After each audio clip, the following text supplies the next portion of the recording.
রাজকুমারী ফ্লোরিন এবং নীল পাখি, রহস্য ও অ্যাডভেঞ্চারের যাত্রা। অনেক বছর আগে রাজকুমারী ফ্লোরিনের রাজ্য ছিল এক রহস্যময় স্থানে, যেখানে প্রতিটি কোণ ছিল পুরানো কাহিনীর সাক্ষী। রাজ্যের চারপাশে ছিল ঘন বন, পাহাড় এবং এক অদ্ভুত নদী, যা কখনো কখনো মেঘে ঢাকা পড়ে যেত।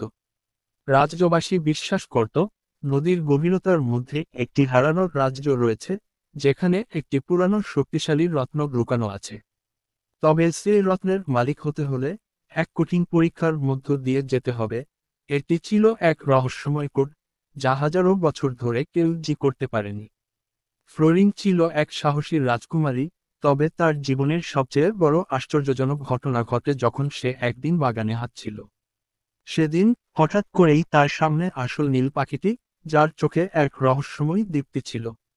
সে পাখিটির দিকে এগিয়ে গিয়ে জানতে চাইল, তুমি কি জানো এই নদীর রহস্য?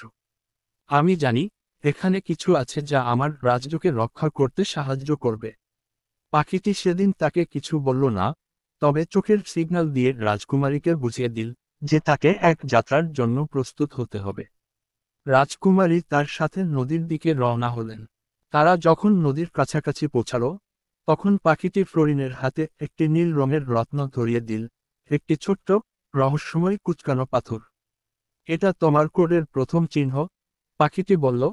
এই রত্ন তোমাকে গন্তব্যে পৌঁছানোর দিকে পথ দেখাবে, তবে তুমি যদি ভুল পথে চলে যাও, তবে তুমি হারিয়ে যাবে।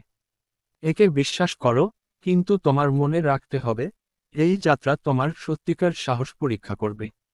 রাজকুমারী এবং পাখি এক দীর্ঘ এবং বিপদময় যাত্রা শুরু করল।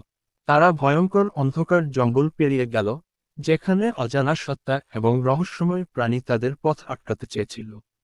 তবে ফ্লোরিন তার সাহস এবং পাখিটির সহায়তায় সবকিছুর মুখোমুখি হয়ে এগিয়ে যাচ্ছিল। এক সময় তারা একটি পুরানো প্রাসাদে পৌঁছালো, যেখানে পুরানো কোডের কিছু অক্ষর খোদাই করা ছিল। কিন্তু রাজকুমারী বুঝতে পারল, এই কোডটি সমাধান করা সোজা ছিল না। এটি ছিল এক ধাঁধা যা তার আত্মবিশ্বাস, বুদ্ধিমত্তা এবং বিশ্বাসের পরীক্ষা নিত। ফ্লোরিন যখন কোডটি সমাধানের চেষ্টা করছিল, তখন এক হঠাৎ ঝড় এসে পুরো প্রাসাদকে ঘিরে ফেলল। অন্ধকারে একটি ভয়ঙ্কর উপস্থিতি অনুভূত হল। তা ছিল পিশাচিনী, যারা রত্নের জন্য বহু বছর ধরে এই প্রাসাদে প্রহরা দিচ্ছিল। পিশাচিনী ফ্লোরিনের সামনে এসে দাঁড়ালো এবং বলল, তুমি কখনো এই রত্ন পাবে না।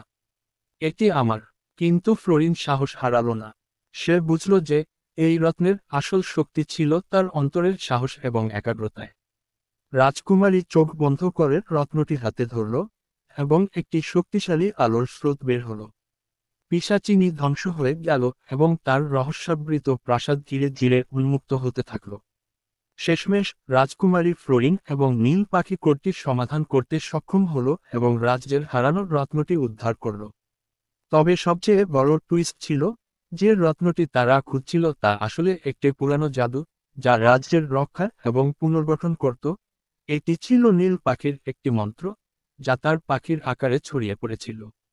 ফ্লোরিন তখন বুঝতে পারল যে নীল পাখি আসলে তার এক প্রাচীন পূর্বপুরুষের আত্মা, যে রাজ্যের শেষ রক্ষক ছিল। পাখিটির উদ্দেশ্য ছিল রাজ্যকে রক্ষা করা এবং এক সাহসী প্রিন্সেসের সাহায্যে তার হারানোর শক্তি পুনরুদ্ধার করা। এভাবেই রাজকুমারী ফ্লোরিন এবং নীল পাখির অ্যাডভেঞ্চার শেষ হলো, কিন্তু তাদের বন্ধুত্ব এবং সাহসিকতার গল্প চিরকাল ধরে রাজ্যের প্রজন্মের পর প্রজন্ম শুনে যাবে।